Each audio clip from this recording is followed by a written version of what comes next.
Happy Tuesday, everybody. Welcome to another episode of the Business Strategy Roundtable. Today, we have Paul Evans, a mentor of mine since my college days. I'm really excited to have him here. Paul, thank you for being here. Hey, thanks for having me, Z. Paul runs Paint Business Academy, which is something that I think is one of the best ways to reach young people and help them understand a couple of different things. One being the agency they have as a person that ultimately helps folks see what's possible as an entrepreneur, but also a ton about the various different elements of business that help an individual then go on to be successful. So I went through a leadership program with Paul my first year of my college experience. And Paul has been doing this for quite some time. So I'm excited to kind of dive in and start with Paul's entrepreneurial journey or his story. And then we'll go into some of what Paul's major strengths are, which is the sales process. And he's done that in a number of different industries.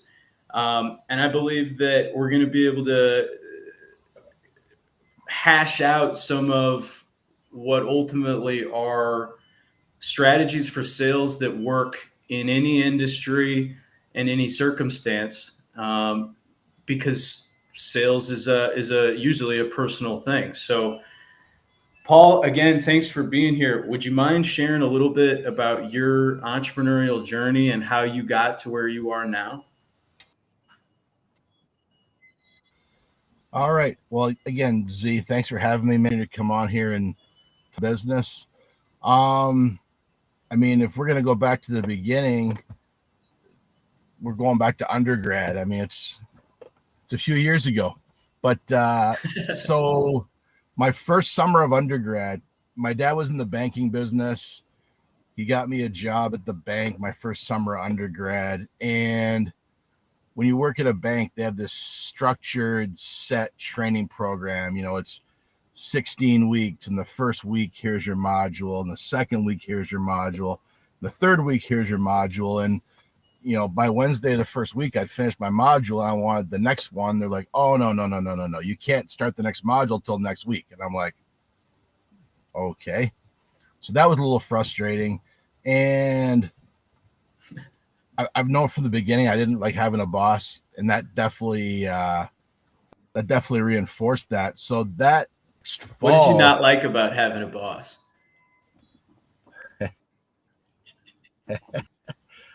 Being told what to do, not gonna lie. But why? I like to set the vision and execute. I feel like when you have a boss, sometimes they kind of put the reins on you and kind of hold you back a little bit. And that was frustrating. Hey, you got one module the first week, one module the second week. It's like, no, just give me the stuff and I'll take care of it. So I get back on campus the fall after that banking experience, and I'm kind of doing some introspective, like, you get this job at the bank. It's, training to be a, exec in the bank, all this, but I didn't enjoy it. And I see this sign on campus saying, run your own small business this summer. And I'm like, that's kind of interesting. So I went to the opportunity meeting and started talking to those guys. And, next thing you know, up in London, Ontario in the summertime. And it was one of those moments where you kind of had that moment where you feel like you're where you're supposed to be, if that makes sense. So, yeah, so it was awesome. And we did, I had guys working with me and, running all aspects of the business. It was a pretty cool summer, and did really well in the company. Came back the next summer. What stood out to you that made you feel like, forgive me for cutting you off, I'll probably do it a few times. Can you believe that? Me interrupting? What kind of stood out to you as, like, you said, I have this feeling of this is right.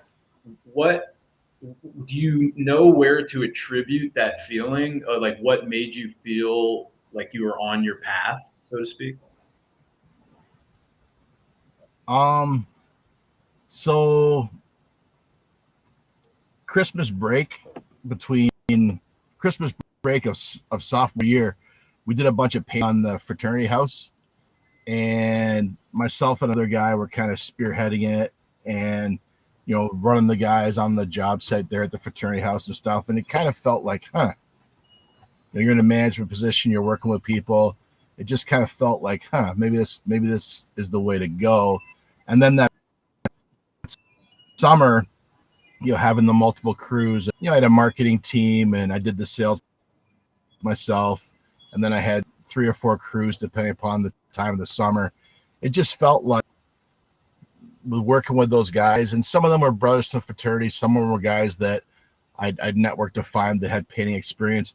It just felt like working with those guys and getting results with them, and it just felt right. And then, of course, from a money standpoint, when you're working for a company, like when I was working at the bank, working for the man, it was a set amount of money that I was going to make no matter how well I did. And now with running my paint business, I mean, my first summer, we did over 100, and it was a $20,000 summer, and that's summer of 91.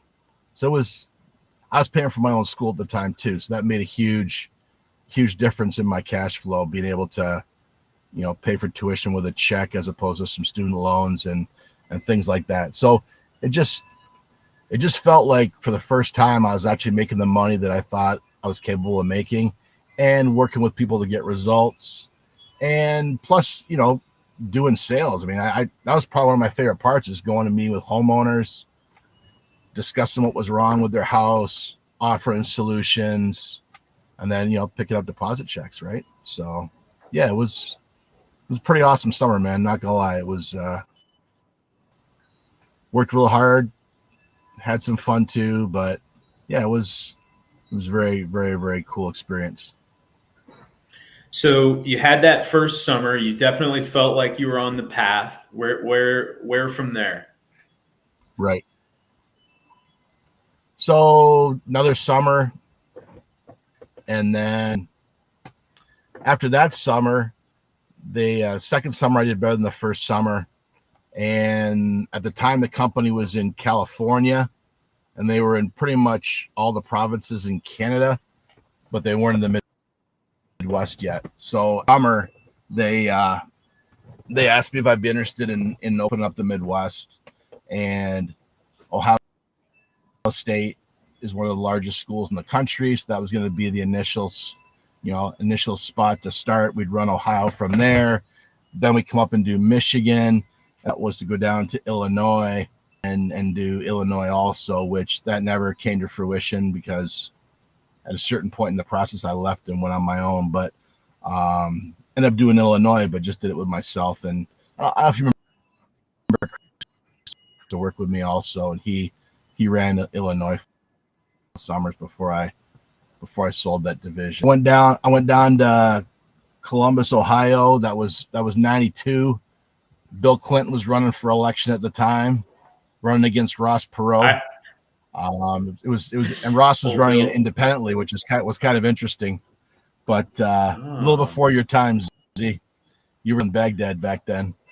But it was living in Columbus. What's that? It took you a bit to catch that one. Yeah, I think we got a small delay. But yeah, it took me a second. Okay. So again, I'm this kid from suburban Toronto who went to school in London. Now I'm down in Columbus, Ohio, and I set up some meetings in the fall on a Saturday at the Union, and it happens to be on a college football home game, and I'd never seen anything like that before, right? So I'm driving across campus to the Union, and I see tents and RVs, and it's like, what the hell is going on campus here, right? Like, I don't know. I'm from Canada. You can't walk around with a beer in your hand in Canada. You can't sit in a parking lot before a hockey game and drink a beer. You get a ticket for that. So I get to the Union. I do my day of interviews, and one of the guys who ended up hiring, he's like, you know what? next time it's game day Saturday, take the day off and come with me. And he was a senior at the time. So ended up going to tailgate, and it was the Michigan State Ohio State game back in the Bobby Hoying, Joey Galloway days. For those of you guys who remember those days, Buckeyes are down, a couple of long bombs. They come back, they win the game, and then there's this strip in Columbus called High Street, and it's just college bar after college bar, and there was this one bar called Papa Joe's, 2-story bar. And, the Buckeyes are pretty excited because they won a football game, right? I mean, the Buckeyes are all they really have in Columbus, Ohio. So they get pretty fired up about them down there. So they win this football game, and there's people that they sell the buckets of beer, 5-gallon buckets, right? So there's people up on the second floor in this bar, and there's people down the first floor, these dudes, big buff dudes, no shirts on, dancing to the fight song. And of course, on the second floor, people are dropping these buckets of beer, pouring these buckets of beer off the second floor. It was like spring break comes to Columbus, Ohio. It was some crazy shit, Z. Nothing I'd ever seen before. The Canadians' mind was blown. So, yeah, it was quite something. Quite something. So that reinforced you were in the right spot, huh? Maybe. Here was the hard part. 92 in Columbus, Ohio, there was no hockey. And, being a hockey guy, I mean, you see the Leafs hat, right? I mean, NHL. Being a hockey guy, it was terrible because there was one game in town. It was called the Columbus Chill. It was an IHL team, minor league team, played out the state fairgrounds. And the program at the game was like this thick, and that much of it was the rules. Like, people didn't know hockey down there, right? Like, you go watch a game and they blow a whistle, and why'd they blow the whistle? What's going on? Like, why is it? So it was a different experience. Now, if you want to watch a football game or a basketball game, you can get all those on TV all day long. But a hockey game, no. So, but it was what it was. So that was summer. So summer '93 was my first summer down there. And I got a question for you. You made the decision. Kind of groomed a guy. Sorry, go ahead. Oh, I'm sorry. Go ahead. Yeah. Go ahead, and I have a question that I'm going to ask you at the next break. No, go ahead. Next story break. Okay, so you made the decision ultimately to break from. Okay. So you had this wonderful experience in Ohio, or excuse me, in Canada. Then you came down and started working with the organization to roll it out into the States. You made a bunch of progress, and then you decided to go at it alone. I would love if you could talk a little bit about that decision-making process, because obviously you had something that was taking you in a good direction that you were really happy about, but you made the decision to say, I want more of the responsibility. I can do this. And you took that step. What things stood out to you that made you feel like that was the right move? Yeah.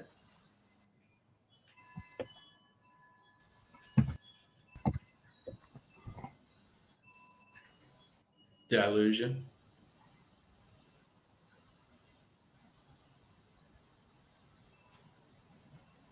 Did I lose you, Paul? No.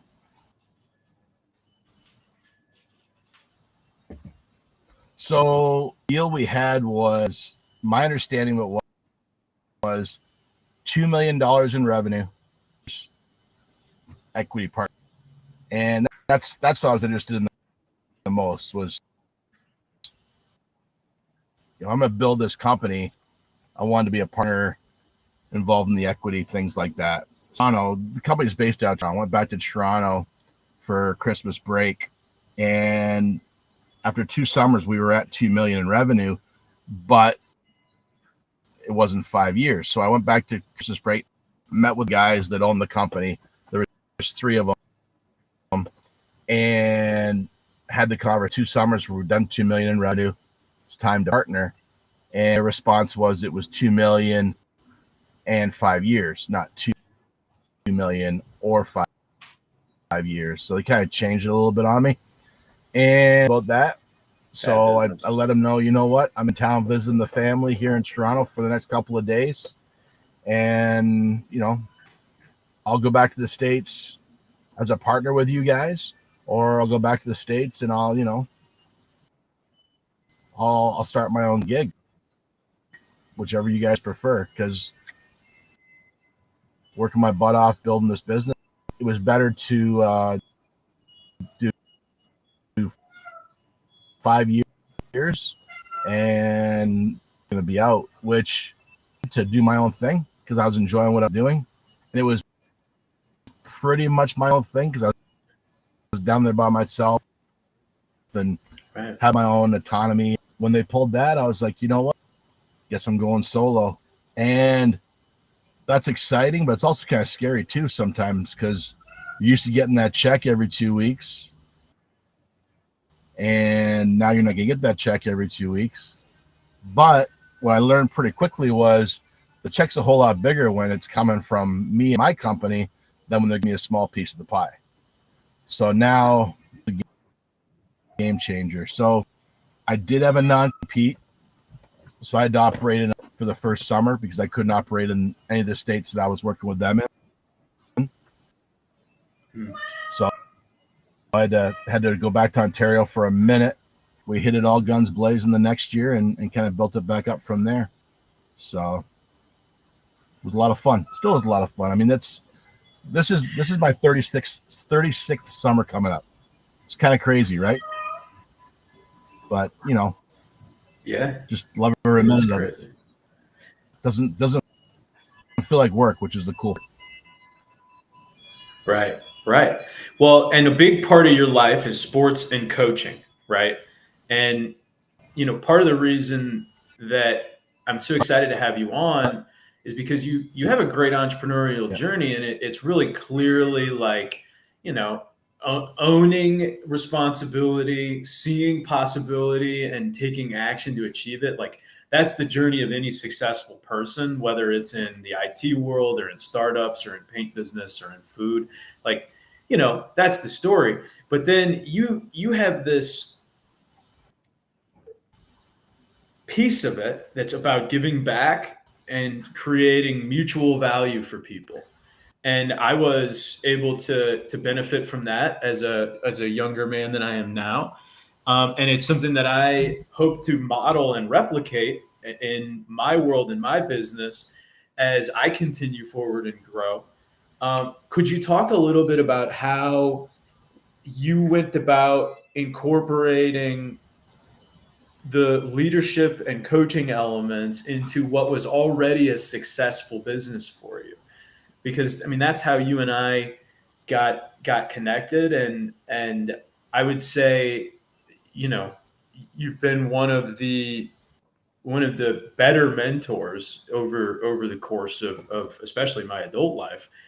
And I think it's rare, like it may not be rare for you because you're in your 36th season of it, but I don't think there's a lot of that widespread give back. And I know from my own experience, having grown up in kind of a tumultuous situation. And where did I lose you? Can you hear me now? We're good. Test. Okay. Where did I lose you? No, I think just to speak to that, business is business, right? Whether you had some background in the pizza business, there's the paint business. We do some real estate stuff too. I mean, there's all kinds of different kinds of businesses, but at the end of the day, business is business. It's broken down to a handful of key areas. And it's not rocket science. It's just active inside of those components is what it comes down to. And then how do you have success in business? You just have to go on those key components, whether it might be just gotta execute. It's what it comes down to. It people and relationship is really the biggest part of it all. If you're lacking in those skills, that's where you need to brush up. How to chips, because if you chips, you're gonna have success. Relationship with the people you work with the people you're working for, the client, clients. That's huge, right? That's the most important part.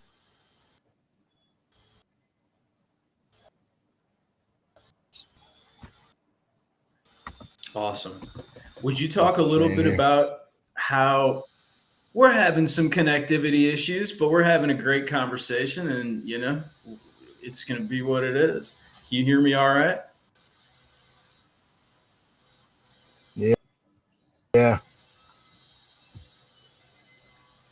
Can you hear me? I think I got you. Okay. Yep. Okay, cool.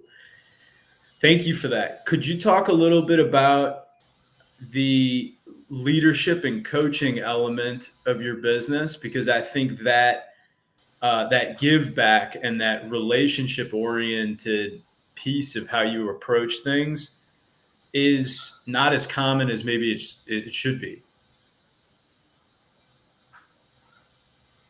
Okay. One thing I realized, and maybe even go into what you do too. Okay. Like how you structure it. The more the more you give, the more you usually get, if that makes sense. So that would probably be the phrase that I would anchor the whole thought on, is that the more you give, the more you get. And you don't give to receive, but it's just the way it works. It's almost like a karma kind of thing. Like when you help people, it comes back tenfold. And if you try and be very selfish, Ebenezer Scrooge-ish, it really doesn't work. Like the scarcity mindset, and it's not. You can make a little bit of money, you can have a little bit of success, but if you really want to do some big things and really help some people and really make an impact, you've got to give back. So what does that come down to? It comes down to finding out what you can do to help other people and help them. Now, when that comes to people working with you, what's important to them? What do they need? And then figure that out together and try and give them what they need. If you do that, it's going to be a winning situation. And taking you way back to when we did training many summers and actually a winter training module we studied the 7 habits of highly effective people. And one of the things they talk about in that book is creating win-win scenarios. And if both parties are winning, everybody's going to win. So when you're working with people, you want to try and create something that's win-win. And when you're working with them from an employee standpoint or a client standpoint, it's kind of the same thing. Now, taking the client side for a second, the thought I would take there is people don't care what you know until they know that you care. And how do you show them you care? Well, a lot of times it's done by asking questions, right?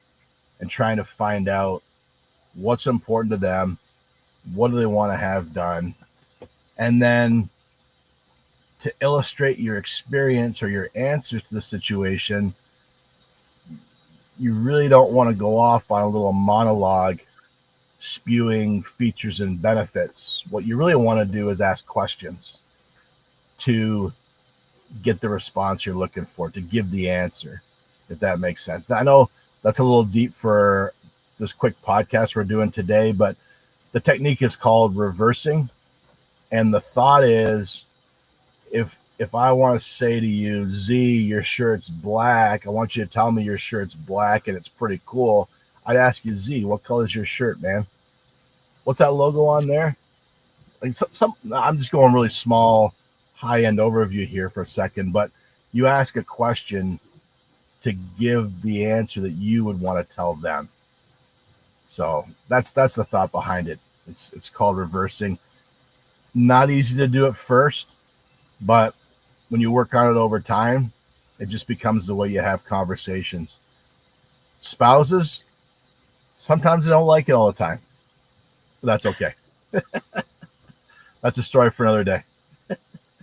Very fair. Reversing is probably one of those very good sales strategies that's applicable in multiple spaces. It's also applicable in the management space because it's all about getting them to think. Correct. If you just tell them the answer, then uh, it's you can lead the horse to water, but you can't make them drink. But if you put them in a situation where they think Yep. to themselves, well, maybe I want to drink, then it's a whole lot easier. You Yeah. you you started there talking about um, the giving back elements. Um, did you always know that you wanted to be doing coaching in the business space as well as in athletics? Um,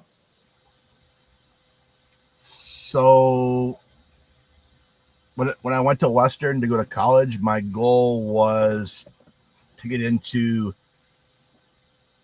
consulting, business consulting, something along those lines. That's kind of what I had kind of back in my mind. Obviously, the bank thing started off because my dad's like, "Hey, I've been in the bank all my career. Let's get you in the bank. Life's going to be great, right?" So we ended up going down that route initially.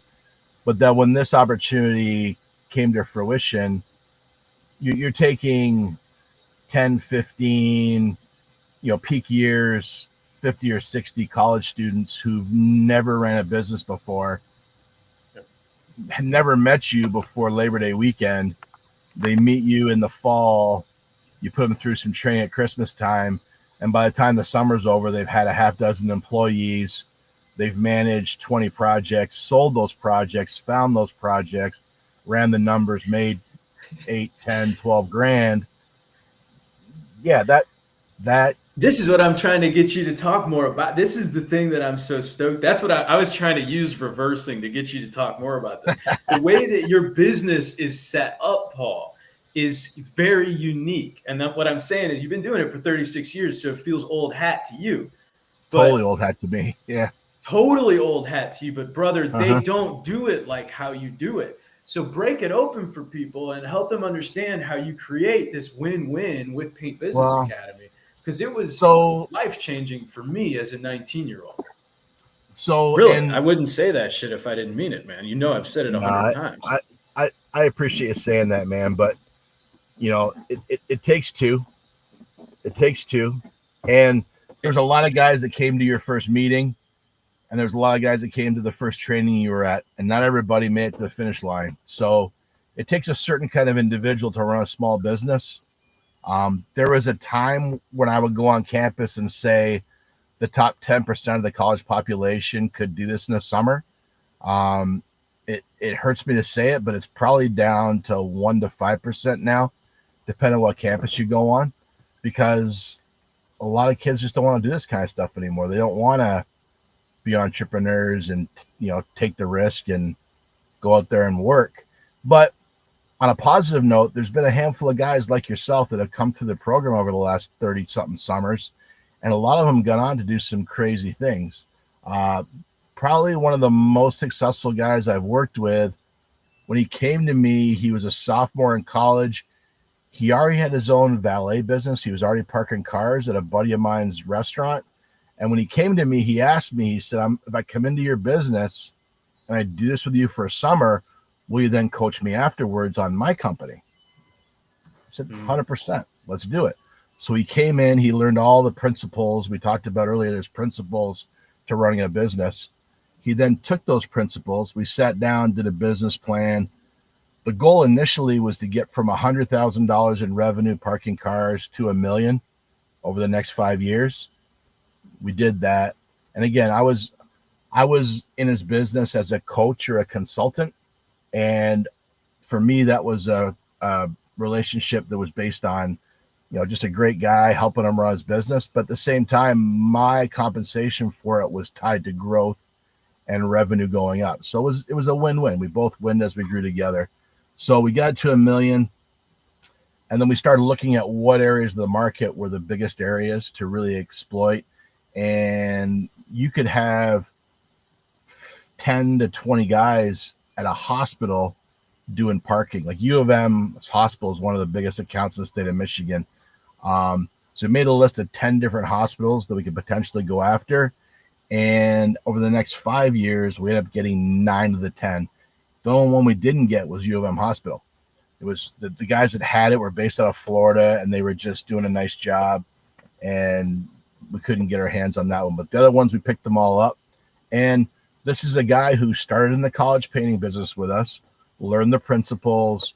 We took it, did a business plan for him, then just went from there. Today, he does $6 million in Michigan. Halfway through the process, he said, I just freaking hate the winter in Michigan. I got to go somewhere warm. He got a place in Delray Beach, built an operation down there. He does about $6 million in Florida also. So, and Brian's early 40s now, I think. So, but great guy from Bloomfield, Michigan. Met him, was a sophomore year of college, and kind of went from there. So that's one example.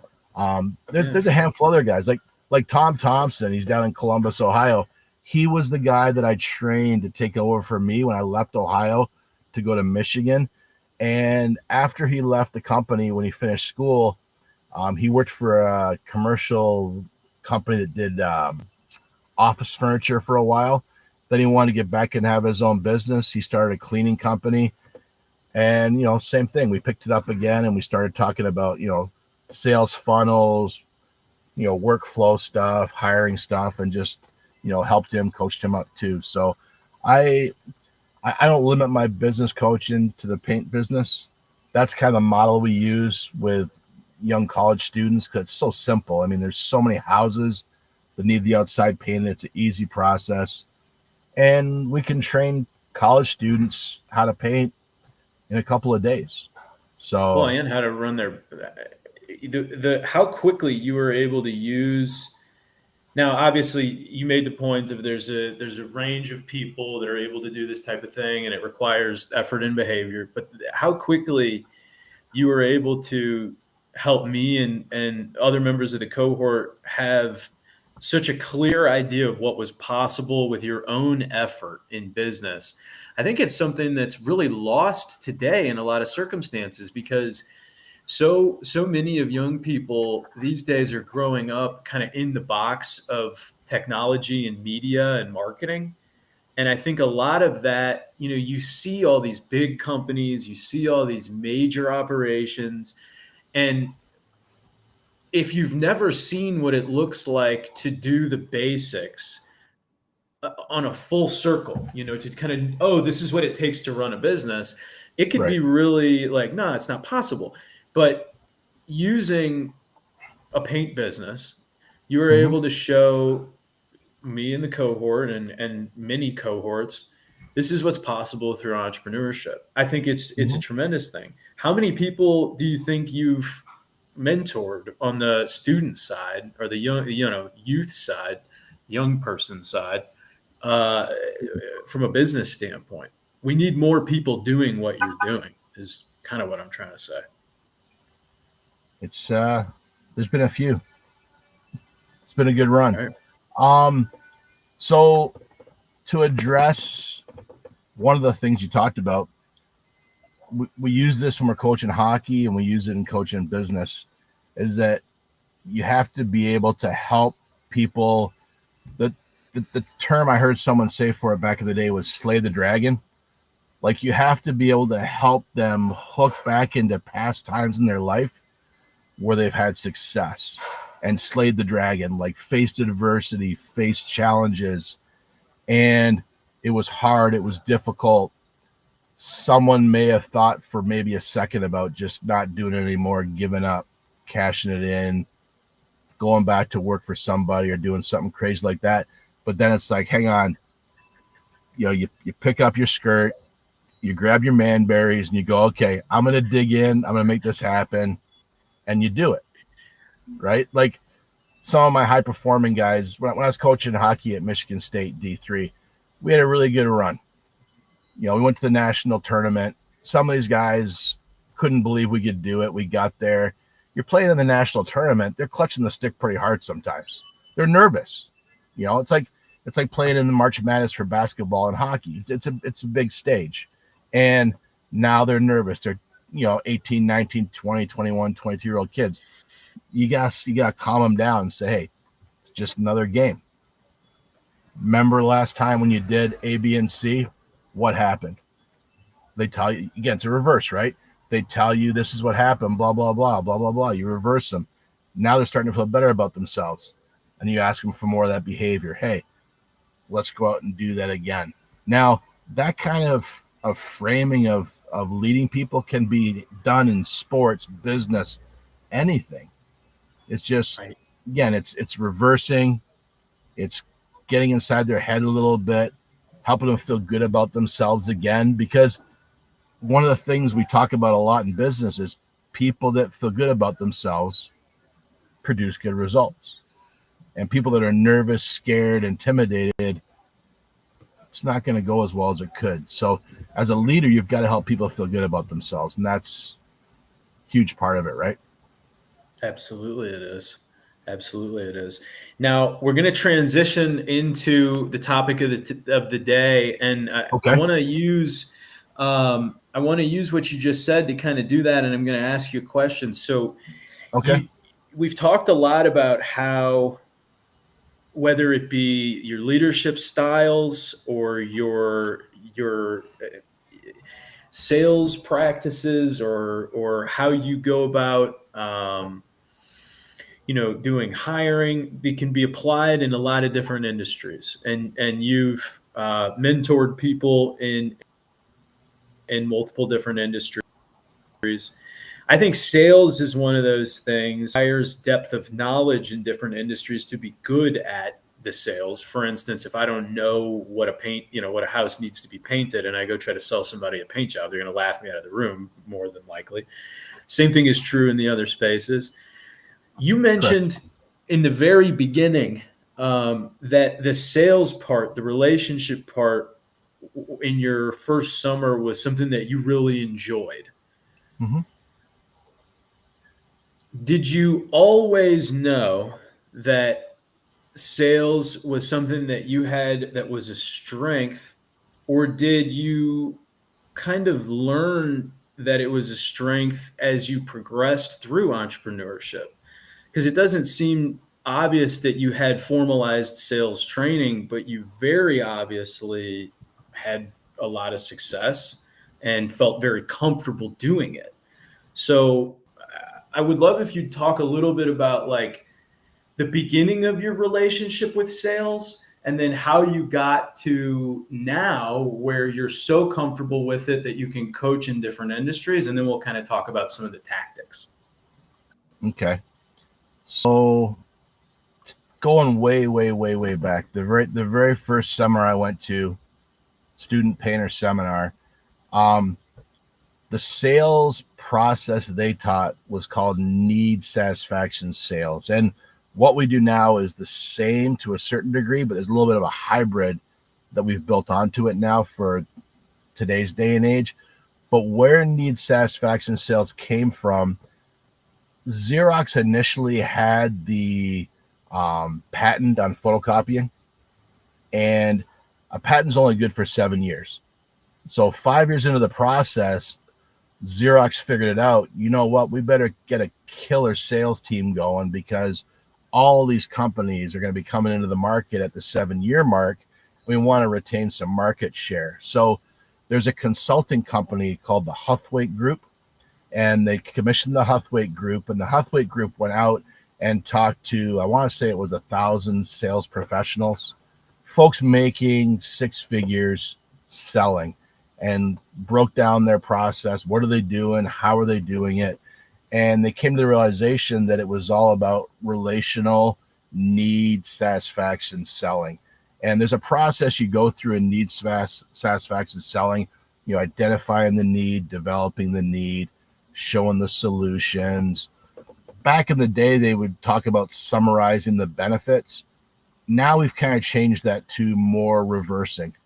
As opposed to spewing features and benefits, it's more of a reverse to get them to tell you that, yeah, what you're talking about doing fits what we're looking for. And then, great, that sounds good. Let's move forward. Now, I'll use that in what I did with Brian with building the valet business. We would go into those hospitals and we would ask them straight up, might not be the case with you guys, but typically the valet is a 2 to 4 year contract. Would that be the case with you guys? They'd say, yep, we've got 2-year deal. It's up at this point. Okay, great. If there was 3 things those guys could be doing better for you, I know they're good. I'm sure they're doing a really good job. They've been here for a while. If there's 3 things that could be doing better for you, what would those things be? And now they went from like, hey, Zach's car parking are our boys, to now thinking about those 3 things. And now I send them down the pain funnel, right? They're going down the pain funnel. How long has that been a problem? Oh, okay. Well, that's so interesting. The thing that I love about it, and forgive me for cutting you off, the thing that I love about it is you've planted the seed of possibility that there's a problem, but you haven't done anything other than just point at where the problem would be if there is one. Mm-hmm. Because, I mean, there's opportunities to be better in almost every situation, always. Mm-hmm. And just by asking that really simple question, using the reversing technique to ask the question, you've gotten them to think about the things that are negative without you yourself having to be negative. Right. If I come in there and say, yeah, they probably smoke and then jump in the client's car, so it smells like smoke in the car, or they lose car keys, or, you know, their uniform looks like crap. So if I start spewing all that stuff, I'm just a sales guy. I'm just a sales guy. Right. And it puts them on the back foot because they're like, well, right, I'm spending money on that. Don't come tell me that I'm spending money like a dumbass, because I don't want to know that my guys suck. You guys probably suck. It's like, yeah. So, you know what? If there's 3 things they could be doing better for you, what would those 3 things be? And then once we start going down the pain funnel, we just start offering solutions, right? Like, hey, you know what? I don't know if this will work here, but you know, we're parking at the DMC right now. At the DMC, we use something like this. I don't know if that'd be a fit for the situation you told me, but. And then you don't really say anything, and then they'll pick it up and start talking, right? So then once you get to that part of that process and you get to where the contract's up for renegotiation and bidding, then you basically start asking questions. Because the last thing you want to do is a thing called quoting and hoping. You don't want to just throw a number in there and hope for the best. You want to ask, hey, I know you guys have been using Zach, Z's parking for the last 2 years. What kind of budget numbers were you used to working with there? You know, how much was the guy that's just sitting in the booth taking the tickets? What's the hourly on that typically right now? And what are the actual drivers? What are those right now? Because, we want to try and keep you in a similar situation. And a lot of times they'll tell you exactly what the numbers are. Then you just ask. So if I were to go back to my office, submit a proposal that gave you those same numbers, and I know the 3 things we talked about was this, and this. So I'm going to address those in my proposal. If I were to submit that, what do you think would happen next? It's reverse, right? What do you think would happen next? So you let them write the story, And then we go one step further. I know you love Z. He's been here for 2 years. Not to talk through them talking to their incumbent about, because the incumbent's going to come back swinging the bat, right? Mm-hmm. When you talk to them, it's going to be a hard conversation. And then you let them talk. Right. Yeah. And if you've done a good enough job with the pain funnel, they're ready to go. But sometimes they're not ready to go. There has to be enough pain. People don't make a change unless there's pain. Sometimes for pleasure too. Pain and pleasure are the big motivators, right? 2 sides of the same coin. But in those situations, a lot of times it's around pain. Right. But of course, you uncover those through asking questions. Going back to the beginning, we talked about action sales. What's the need? What's not being done right now that you guys need? Here's how we're going to do it. let's get it done. So you were taught that pretty early on, and you felt really comfortable with it. Mm-hmm. Mm-hmm. Did you ever go out of your way to build on to your skill set from a sales perspective, or did you just pick things up along the way? So Because it just flows out of you, the knowledge. yeah, I don't know about that, but I, so hockey's given me a lot of things along the way. A lot of things, a lot of really heavy, a lot of blessings, man. And hockey brought me this too. So I was playing some morning hockey with some guys from my neighborhood, and there was a guy that was there that was one of the goalies, and he worked for a company called Sandler, and Sandler is a pretty large sales training company. And at the time, I was operating in Michigan and Ohio. And I was getting ready to open up in Chicagoland also. And at that time, I was we're doing really well in sales. But Dave was like, you know what? Let me see what you guys have going on, and then we'll see where it goes from there. So Dave actually came out to. I had an office at the time in Orchard Lake, Michigan. He came out to the Saturday training and saw the whole sales thing that we do, and he's like, you know what, it looks, it's great, the program you're doing, it's great what you have going on. Then he talked to me about reversing. I'd never heard about reversing before. Talked to me about reversing, and I'm like, huh, okay. So this was maybe 2000. 99, 2000, somewhere around there. And it was he had two different programs. He had a fast start program, which was about 10 modules dealing with his sales process through Sandler.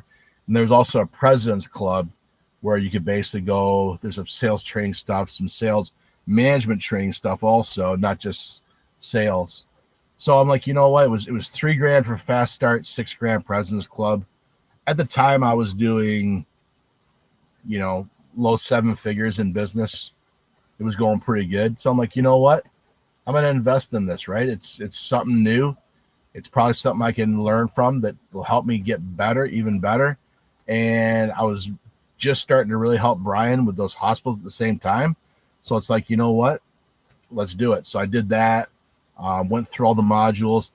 Some was an overlap from what we were already doing, but some of it was some cool new material. Their program's based a lot. They talk a lot about being like Columbo. Columbo, if you Google him, was like a detective on TV back in the day, and he would kind of fumble through answers, like solving the crime. He kind of fumble through it and let people talk. It's kind of the same thing. So, yeah. So working with Dave. explain that more. Explain that more. Fumbling through, like what? Well, Like, what does it mean to fumble through? Because don't you want to be super professional and polished as a salesperson? You see how I no. reversed? You see me reverse? People think about when you go to a car dealership, right? If you go to a car dealership, and if you haven't done this in a while, try this. Go to a car dealership. The first question they'll ask you is, how much do you want to spend a month? The second question they're going to ask you is, okay, you can pick these three cars over here, and that'll get you to your monthly payment. What they won't tell you is it's going to be a lease. Lease equals rent. You're going to rent the car for 3 or 4 years, 2 years, whatever it is. And they put you in the box that's best for them. And they're going to finesse you. I'm going to go talk to the manager and see if I can get you into this one for your number and all kinds of crazy shit like that, right? That's a different kind of sales. When you go to bed at night, do you really want to sell that way? And by the way, buying a brand new car, worst thing you can ever do, by the way. Story for another day. I don't know if they're going to get my email or my number on here, but if you ever want to run the numbers on it, I'm sitting in a Yukon that I bought used for $12,000. It pays me 67 cents a mile now, right, with the IRS deduction. Those of you guys who are self-employed know what I'm talking about. So it's a huge deduction each year. But anyway, whole story for another day. Sorry for the rabbit hole. Other sales technique. And this one's cheesy as heck, but it happened to me. My son was born 98. I'm looking at life insurance for myself, right? Because if something happens to me, I want my house to get paid off, college money for my kids, all that kind of stuff, right? So a couple of sales guys come out to my house talking about some term insurance, some whole life insurance. And the one guy that I liked, I thought I was going to go with, I'm on remember, it's like it was yesterday. I'm on campus in the Union at Michigan. My wife at the time, Tracy, calls me. She's like, hey, we got a letter in the mail from Chad. There's nothing in the letter, like an empty envelope. And I'm like, huh. All right, I'll give him a call on the drive back home at the end of the day. I'm driving back home. I called Chad, and I'm like, Chad, hey, we got a letter in the mail from you, blah, blah, blah. He's like, oh, yeah, Paul. What campus were you on today? I said, I was at Michigan. Oh, and you drove down the highway on the way home, right? Yep, drove down the highway on the way home. Yep, 100%. Well, you know what? It's wintertime, right? Yep. If one of those big 24-wheelers would have slid across the road and hit you in your, I was driving a Cherokee at the time, hit you in your Cherokee, what's in that envelope is what Tracy and Austin would have gotten right now today with you being uninsured. And I'm like, I didn't know what to say. I'm like, what? What do you mean, Chad? He goes, well, what's in the envelope is what your wife would have gotten. I'm like, you mean because the envelope's empty? He goes, yeah. I said, Chad, to be honest with you, Chad, you were my guy after meeting with 3 guys at my house. But after this, I'm out, man. That's how you guys close? He's like, well, that's what they tell me to do. I'm like, well, I said, I liked you, bud, but I'm not comfortable with it anymore. I apologize. I'm out. You're the guy, but I'm out. And that was it. Wow. Like, I'm like, that's just crazy, right? Break that down for us. What was the strategy he tried to use, and what do you recommend instead? So that's a fear. You're dead. Your wife has nothing. They're living in the street. Don't even think like that around me. No. No. So don't even bring that energy anywhere near me. I'm dead and my wife gets nothing. No. Don't even fucking. No. Right. It's just it's mood selling, right? Is what it's technically called. They're selling based on mood. Like, oh my God, yeah, I can't do that. So no, it's just goes back to, we talked at the beginning of the conversation about win-wins and building relationships and stuff. Like, right. How do you sleep at night scaring people into buying shit? It's like when we close a deal and we get a deposit check or a PO or a new contract, we want to feel good about it. Go out and celebrate a little bit. Hey, we closed a good deal. We did a nice job. We're taking care of people, bringing good karma back into our life. It's good, right? So it's selling from a scarcity mindset versus an abundance mindset, right? Go out, give your quotes, take care of people, reverse a little bit so you get them thinking the right way. And, now when you get to the end of the process, and if you reverse them and they're not ready to close, what's really important is you got to set up a clear future.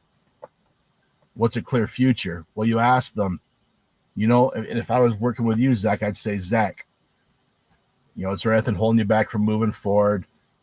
I'm going to do some reverses, try and get it closed there at the time. But then I'll set up a clear, if I can't get it closed right there, I've missed on something, I'll set up a clear future. Okay, so what I hear you saying, Zach, is you want to do A, B, and C before you're ready to move forward. Tell you what, how about I give you a call? Today is Tuesday. How about I check back? You think what? I'm fumbling, right? Friday, third. What day you think would work best for you, Z? Where we can get those 2 or 3 things knocked out, and you'll be in a position to make a decision. You think? Tuesday. Okay. So, all right. So that being said, Zach, I'm going to make a note on my phone right now. I'm going to give you a shout next Tuesday. Between now and then, what I heard you saying was we're going to do this, this, and this. And once we've done those 3 things, we're going to be in a much better position to be able to make a decision and move forward. Awesome. I hear you clarifying, like active listening and clarifying, which is something that I talk to people about all the time in managing. It's like, make sure you know what the hell they said. Make sure that we understand each other. That's extremely important. And in the sales process, I hear you doing it. All right. What I hear you say is that when A, B, and C happens, then D is going to happen. And that's the clear future. And that's a sales thing. Also in management, we talk about expectation setting. So if you're hiring, hey, when you come, to be a part of the team, you're going to be knocking doors, you're going to be doing the sales process, you're going to be talking to, managing job sites and hiring painters. So then when they start, it's like, yeah, that's what, sorry, I got this cat rubbing her cute head on this thing. When they start, it's like, yeah, that's what we expected to happen. And then in the sales process, again, we're talking about it. Okay, this is what I expect to happen. After you do A, B, and C, we're going to do D. And you're giving them moments to say, well, I don't want to do D. I don't want to knock doors. I don't want to whatever. But you're putting it out front so you don't get all the way down the road and go, oh, I thought I had a deal. I thought I had a new team member. I thought that I had it clear what my expectation was to the team member. It's universally applicable across industries, but these types of effective communication, which I believe what sales is effective and honest communication. This is the value of what we've got. What do you need? I think those things that it's applicable in other parts of business as well, and not just the sales process. Well, the sales process applies, and you've touched on this just now. Did a nice job, by the way. 2 times there's a sales process. Acquiring new clients and acquiring new people. They're both the sales process. People decide to come work for you for a reason. You're giving them what they want. You're setting up for success. That's a sales call too. And with employees, you're constantly selling the whole time, trying to make sure they're happy, giving them what they want, dig around inside their head, find out what's going on, what do they really need, and then give them what they want. Now, hopefully you did a good job in the hiring process. You've got the right kind of people, but sometimes, people slide through your training process, your hiring process. They're not the best fit. They say hire slow, fire fast. Because that one bad apple is going to mess up your whole group. Like in our college business, you get one person on a job site that doesn't want to perform. Now it's going to suck the rest of them down. NBA basketball is on right now in the playoffs. You get one guy not getting his job done out there, it's going to hurt the whole team, right? That's exactly so right. That's just the way it works. Culture. So you're no matter what you're doing, it's just so the biggest thing is to understand how to be more effective with it. And going back to doing the stuff with Dave with Sandler, learning the reversing techniques and stuff, that was huge, right? Because now I can ask someone a question, and in theory, I can crawl around inside their cranium and find out what they really want, and I can give it to them, and now everyone's happy, as opposed to me trying to sort of kind of guess, and now either the hire doesn't come to work or the client goes in the pending file, and now I'm chasing them because I don't really know what they want because I didn't ask the right questions. Everything's about asking the right questions. Business, relationships, life in general. Ask the right questions, build good relationships, take care of people around you. You'll be surprised what happens in your life. Abundance, crazy abundance. I see that you're right, and I'm excited, and there's a million more things that I want to say. I want to be respectful of your time, though. I know you're on a job site and paused to share this hour with us. Can you hear my guys spraying in the background? Can you hear the sprayer cranking? I can't hear the sprayer cranking, but I can feel the vibes of effective work and making it's shit happen. It's the sound of money for me. Cha-ching, cha-ching, cha-ching.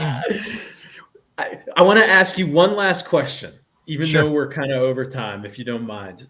So you're talking about just now asking the right questions, whether it be in hiring, whether it be in sales, to go down the pathways you want.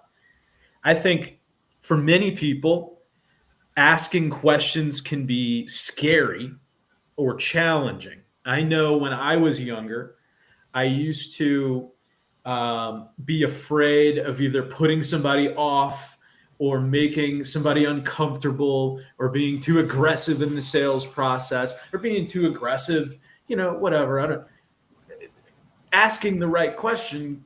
There's two things there. You gotta do the asking, and then it's got to be the right question. So it can be kind of nerve wracking, and people's responses you don't control. Can you give some tips about what it means or how you go about asking the right question when that can be uncomfortable? Because that really seems to be the key. Like you said, asking the right questions. How do you do that in the face of some of those elements I just described that are less comfortable? No, I feel you, and that's a good question. Getting comfortable with that, I think, is something that comes over time. But I think it's like anything else. A lot of the really key things in life start between your ears, and how you think and how you feel. Learning how to thought audit, I think, is a huge part of that. And by thought auditing, I mean a limiting thought comes in your head. Maybe I'm going to upset them. Maybe they're not going to like what I'm going to say. Maybe blah, blah, blah. We can't think that way. I'll go to the paint job thing or the valet thing. No one's going to be as committed as we are to fixing this house. No one's going to be as committed as we are to helping these guys with their valet solutions. Like Star Cleaning down in Columbus, Ohio with Tom Thompson, talked about it earlier.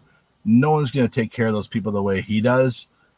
That's where it starts. Just knowing that you're the person that's going to help them better than anyone else. So you're actually helping them. And I'm not going to say do them a favor, but no one's going to care as much as you do. So if you go to someone's house that's jacked up and you're offering them a solution, that house is probably worth $500,000, $1 million, biggest investment in their life. You're going to help them fix it. They have a problem. That's the mindset where it comes from. It's a helping, giving, confident mindset as opposed to, well, I probably should not want to talk to me because I'm not very good and they probably have somebody already lined up to do it. It's like, no. That's a $3,000 project. Your profit margin is 20%. $600 is going to go in your pocket. That's a mindset shift, right? That's where it comes down to. So right. I guess if you asked me what would be the cornerstone of that, I would say thought auditing. What you think about and what you're focusing on would be what I would key on. Going back to the Dragon Slayer earlier about hooking back into past successful moments and having more success, hook back into that stuff, right? Think about 2 or 3 times in the past where you've kicked ass and had success. Get back to thinking positive thoughts, good thought auditing, and then go forward. I love it. Paul, thank you for your time today. Is there any final thoughts that you'd like to share? And if you want to share anything about Paint Business Academy or okay, this is your time. Okay, I'm working on my fumbling through some stuff. That's okay. Columbo. No, I appreciate having me on, Z. If anybody could use some help, we do this. Obviously, paint's one of the big ones we do it in. Sherwin-Williams approached me a handful of years ago to take my model with the college business and teach it to full-time paint contractors to try and make the full-time guys better, because a lot of them are painters and they're really fantastic at application. But to be a paint contractor, you need that business background also. And Zach, when guys come into my college painting business, most of the time they don't do any painting. They just run the business. So that's kind of what we do. The Business Academy is with, full-time contractors, helping them get better in their business. But again, talking about Brian Jeffrey and Tom Thompson, and there's more guys. We spent a afternoon talking about guys who've gone through the college program, now have their own businesses. But we're just here to help. I don't know if you're going to put my email or my phone number in the notes at all, but you're more than welcome to. And if everyone wants to, I do 30-minute conversation, business problem solving. I usually do 2 or 3 of them a week with people. You can get one of those from me once a year, point you in the right direction. And then, if you want to go deeper, that's okay too. There's some solutions around that too. So, but, again, it's all about building relationships and giving back. So, well, thank you for doing a little giving here today with your time. I anytime, will brother. add a little contact information, and I highly recommend anybody reach out to Paul for really anything if they feel so inclined, if they have that urge. And if you have not checked out our events page on triunitystrategies.com, check that out for more opportunities to engage with our team and ask questions about business or career strategies. Next week, we're going to be having a mergers and acquisitions conversation focused on how to handle the teams. Team and culture is a big part of a business. And if you do a merger and you lose half the team, that's a bummer. So we'll kind of be diving into ways to have success there. Paul, thank you again for sharing some inspiration and some knowledge today. And everybody have a great week. Thanks, Bye, Zeke. everybody. Appreciate it, bud. Over and out. Thanks, Paul. Over and out.